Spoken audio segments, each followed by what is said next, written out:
Assalamu alaikum student 10th class. Today we are going to be read the class, main class, dependent class और subordinate class, noun class. ये student इसकी classes की मुख्तलिफ जो अक़साम है इसको हम स्टडी करेंगे। उसके साथ जिसका प्रेजेंट परफेक्ट कंटिन्यूस है उसकी हम निशानी, उसका बनाने का तरीका, ट्रांसलेट उर्दू इनटू इंग्लिश वो हम डिस्कस करेंगे। जी स्टूडेंट, सबसे पहले हम इसकी क्लासेस को डिस्कस करते हैं। Yes, class. A class is a group of words that contain a subject and a finite verb. यानी कि एक क्लास वो ग्रुप का मजमूआ है जिसमें सब्जेक्ट पाया जा रहा है, उसके साथ उसका फेल पाया जा रहा है। जिसकी हम एग्जांपल देखते हैं। For example, I wrote a letter, ठीक है, ये वन क्लास है। इसमें नेक्स्ट देखें, I wrote a letter and post it. यहाँ पे देखें student, I wrote a letter, ये एक क्लास है।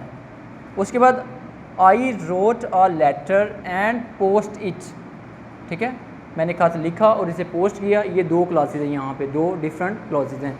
कि नेक्स्ट देखें यहाँ पे student, I wrote a letter and went to the post office and post it, ठीक है। यहाँ देखें, I wrote a letter, I went to the post office, ये सेकंड क्लास, ये हमारी फर्स्ट क्लास है, ये सेकंड है, एंड पोस्ट इट ये थर्ड है, ठीक है। ये तीन डिफरेंट क्लासेज है।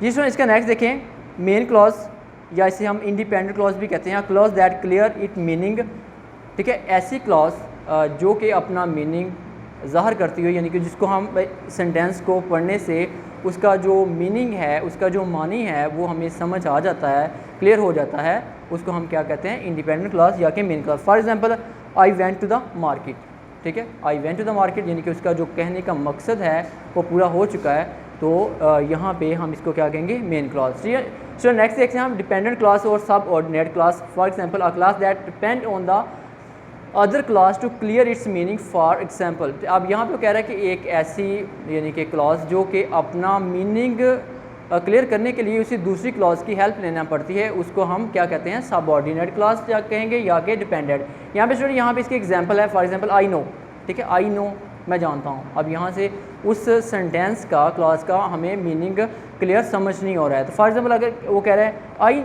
आई नो हु इज़ ही, ठीक है, मैं जानता हूँ कि वो कौन है। अब ये देखिए, जब पूरा आप एक इसका बनेगा यानी कि दोनों क्लास, अब ये वाली क्लास इस पर डिपेंड कर रही है, ये इस पर डिपेंड कर रही है, यानी दोनों एक दूसरे के ऊपर डिपेंड कर रही हों, तो इसको क्या कहते हैं, डिपेंडेंट क्लास। जिसमें इसका सेकेंड एग्जाम्पल देखें, यू मे गो, ठीक है, तुम शायद जा सकते हो। वेयर यू लाइक, जहाँ पे तुम जाना चाहते हैं। अब यहाँ पे स्टूडेंट जब हम फर्स्ट क्लास की बात करते हैं, यू मे गो हमने जब कहा तो इसमें उसकी बात समझ नहीं आई।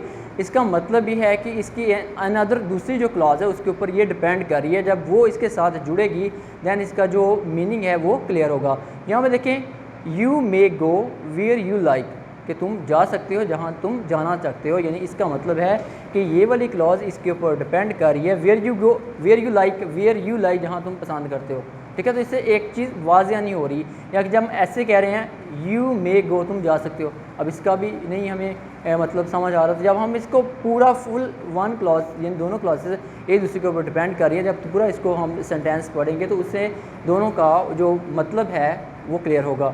जिसमें नेक्स्ट देखिए, noun clause. Noun clause that is use as a noun, normally it start with that, कहता है कि ये नाउन के तौर पर इस्तेमाल होती है और इसका ज़्यादातर जो इस्तेमाल है दैट से सेंटेंस शुरू हो रहा होता है। जी उसके अंदर उन्होंने बताया हुआ दैट है, वट एवर आ सकता है, who, whom, where, when, where, how, if, etc ये हम लगा सकते हैं, यानी कि जब ये क्लॉज शुरू हो रही होती है। फॉर एग्जाम्पल, यहाँ पे this is what he is expected, ये देखिए यहाँ पे ये क्लॉज है, व्हाट ही एक्सपेक्टेड ये आ रहा है, यानी कि व्हाट इसके इस क्लॉज के स्टार्ट में हम लगा रहे हैं। इसी तरह सो यहाँ पे देखिए, I know that he is honest, ठीक है, मैं जानता हूँ दैट ही इज़ ऑनेस्ट। यहाँ पे ये भी दूसरी जो क्लॉज है दैट से शुरू हो रही है, इसका मतलब है कि ये स्टार्ट में आ रही है या कि एक नाउन के तौर पर इस्तेमाल हो रहे होंगे, तो हम इसको क्या कहेंगे, नाउन क्लॉज। जी स्टूडेंट, इसका जो प्रेजेंट परफेक्ट कंटिन्यूस टेंस है उसको हम आज इसके साथ डिस्कस करेंगे। जैसे कि हमने लास्ट लेक्चर में हमने डिस्कस किया था स्टूडेंट के 6 टेंसेस का हमारा एक ऐसा ग्रुप। जी स्टूडेंट, यहाँ पे हम डिस्कस करेंगे प्रेजेंट परफेक्ट कंटिन्यूस। ये लास्ट लेक्चर में डिस्कस हुआ था कि जब भी कंटिन्यूस का लफ्ज़ आ रहा होता है वहाँ पे ing आती है, ठीक है, जहाँ पे ing का लफ्ज़ आ रहा होता है वहाँ पे रहा का लफ्ज़ आ रहा हो। ये हमारा एक 6 टेंसेस का ऐसा ग्रुप है जिसमें ये चीज़ें यूज़ हो रही होती हैं। यानी ये कंटिन्यूस का लफ्ज़ यहाँ भी आएगा, वहाँ पे ING आएगा, जहाँ पे भी ING आएगा वहाँ पे रहा का लफ्ज़ लाजमी आएगा। ठीक है, तो आज हम इसको डिस्कस करने जा रहे हैं स्टूडेंट्स। प्रेजेंट परफेक्ट कंटिन्यूस है, इसके देखें जो उर्दू में पहचान है दैट इज़ अ रहा है, रही है एंड रहे हैं। एंड देखें यहाँ पे स्टूडेंट रहा का लफ्ज़ आ रहा है, उसके साथ कंटिन्यूस का लफ्ज़ आ रहा है, उसके बाद यहाँ पे ING आ रहा है फर्स्ट फॉर्म के साथ। जी स्टूडेंट, फर्स्ट फॉर्म के साथ ING, रहा का लफ्ज़ एंड कंटिन्यूस, ये यानी कि 6 टेंसेस के अंदर ये रहते हैं, इकट्ठे रहते हैं। 6 टेंसेस में हम यानी कि ये तीनों लफ्ज़ इकट्ठे होते हैं। यहाँ के जबकि हम प्रेजेंट परफेक्ट कंटिन्यूस को डिस्कस कर रहे हैं तो इसका हम देखते हैं रहा के साथ है आ जाएगा, रही के साथ भी है, रहे के साथ हैं। फर्स्ट फॉर्म के साथ ING, ये हमें पता है कि कंटिन्यूस कोई भी टेंस है that is a present perfect continuous, या कि present continuous only present continuous होगा, तो उसमें भी हम क्या यूज़ करेंगे, रहा है ही, उसकी भी पहचान भी सेम होती है। जैसा कि पास्ट कंटिन्यूस में रहा था, पास्ट परफेक्ट कंटिन्यूस में भी रहा था और आता है, जैसे कि फ्यूचर कंटिन्यूस में रहा होगा एंड फ्यूचर परफेक्ट कंटिन्यूस में रहा होगा। ठीक है, तो यानी कि ओनली कंटिन्यूस या कि परफेक्ट कंटिन्यूस में स्टूडेंट्स हम दोनों की सूरत में रहा होगा। फ्यूचर की सूरत में रहा था in the form of past continuous. अगर फॉर एग्जाम्पल प्रेजेंट कंटिन्यूस है तो वहाँ हम क्या यूज़ करेंगे, यहाँ पे रहा है आ जाएगा। ठीक है, तो फर्स्ट फॉर्म के साथ ING, और इसकी जो हेल्पिंग वर्ब है स्टूडेंट्स उसमें हम हैज़ बीन आएगा या कि हैव बीन आएगा। हैज़ बीन जब हम लगाएंगे वो किसके साथ आएगा, ही आएगा, शी आएगा, इट आएगा, सिंगुलर कोई भी नाउन हो सकता है, सही है। तो उसके साथ हैव बीन उस वक्त हम यूज़ करते हैं जब प्लूरल नाउन होंगे, फॉर एग्जांपल दे है, वी है, यू है, यहाँ के प्लूरल कोई भी नाउन आएगा तो उसके हम साथ यूज़ करेंगे। उसके साथ स्टूडेंट यहाँ पे हम टाइम का जिक्र होगा। ठीक है, टाइम में फॉर एग्जांपल 2 डेज़, 2 ईयर्स, ठीक है, 10 मिनट, 10 घंटे। ठीक है, ये इनके लिए हम फॉर यूज़ करते हैं। On the other hand for example exact time का हम बताएं, फॉर एग्जांपल 10 o'clock, 12 o'clock, या कि जुमा से, हफ्ता से, सोमवार से। उसके बाद जैसे हम कह सकते हैं जनवरी से, फरवरी से। ठीक है, तो उसके बाद ईयर वाइज आ जाए, फॉर एग्जांपल 2005, 2010, 1999, 1998, यानी कि एग्जैक्ट टाइम का हमें पता हो, एग्जैक्ट फिगर्स, यानी कि आप कह लें कि आपको टाइम का पता है, एग्जैक्ट वो डेट का पता है, आपको एग्जैक्ट महीने का पता है, तो उसके लिए हम सिंस यूज़ करेंगे। फॉर एग्जांपल फ्राइडे, फ्राइडे आया तो इसके लिए हम क्या यूज़ करेंगे, सिंस। ठीक है, इसी तरह स्टूडेंट जनवरी आ सकता है, इसी तरह 2005 आ सकता है, इसी तरह फॉर एग्जांपल 10 o'clock है। तो on the other hand for हम यूज़ करते हैं, फॉर एग्जांपल जैसे कि 10 मिनट्स,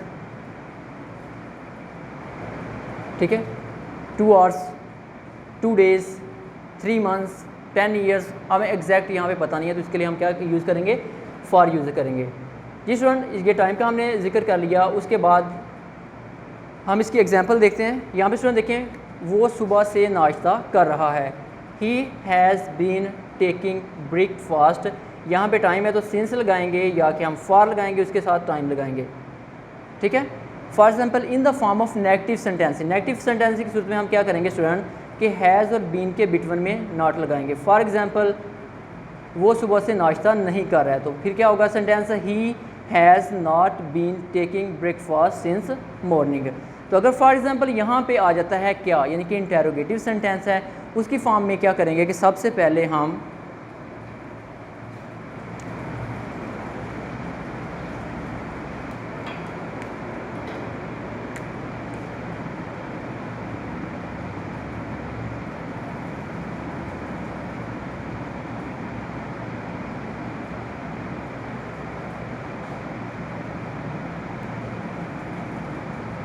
स्टूडेंट ये आ गया क्या वो 2 घंटे से क्रिकेट खेल रहा है, तो इसकी सूरत में हमने सबसे पहले देखेंगे कि इंटेरोगेटिव है। इंटेरोगेटिव की फॉर्म में स्टूडेंट हमने क्या करना है कि सबसे पहले इसका हेल्पिंग लगाना है।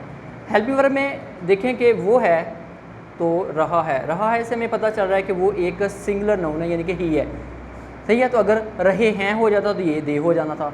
अगर तुम होता यानी कि क्या तुम 2 घंटे से क्रिकेट खेल रहे हो जाना था। तो यहाँ पे देखें स्टूडेंट, इससे हमें पता चल रहा है रहा है से कि ये वो यानी कि ही आना है। हैज़ लगाएंगे सबसे पहले, उसके बाद हम ही लगाएंगे, उसके बाद स्टूडेंट हमने बीन लगाना है, यानी कि सबसे पहले हम हैज़ लगाएंगे, उसके बाद हम ही लगाएंगे, फिर हम बीन लगाएंगे, उसके बाद has he been playing playing cricket. अब यहाँ पे स्टूडेंट हमें 2 घंटे हैं, इसका एग्जैक्ट टाइम का हमें नहीं पता है कि 2 घंटे कौन से हैं, वो 10 से 12 बजे से 12 बजे तक है, 12 बजे से 2 बजे तक, यानी कि हमें एग्जैक्ट टाइम का पता नहीं कौन से 2 घंटे हैं। अगर वो कहता है यहाँ पे 10 बजे से, तो फिर हमने सिंस लगाना था कि हमें एग्जैक्ट टाइम का पता है। यहाँ पे हमें एग्जैक्ट टाइम का पता नहीं है, तो इसके लिए हम क्या करेंगे कि यहाँ पे प्लेइंग क्रिकेट यानी कि फर्स्ट फॉर्म ING ऑब्जेक्ट लगाने के बाद यहाँ पे हम फॉर लगाएंगे,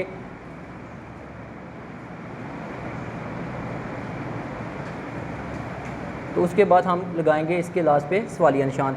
in the form of students interrogative negative, सबसे पहले हम हैज़ लगाएंगे, उसके बाद ही लगा के यानी कि जो उसका सब्जेक्ट है, उसके बाद यहाँ पे हम नॉट का इजाफा करेंगे, नॉट यहाँ पे आएगा in the form of interrogative negative, यानी कि इंटेरोगेटिव भी है फिक्रा, यानी फॉर एग्जाम्पल इसी को हम बना लेते हैं, क्या वो 2 घंटे से क्रिकेट नहीं खेल रहा है, तो यहाँ पे हम क्या लगाएंगे, has he not been, not लगा के फिर आपने बीन लगाना है, first form ING cricket for 2 hours.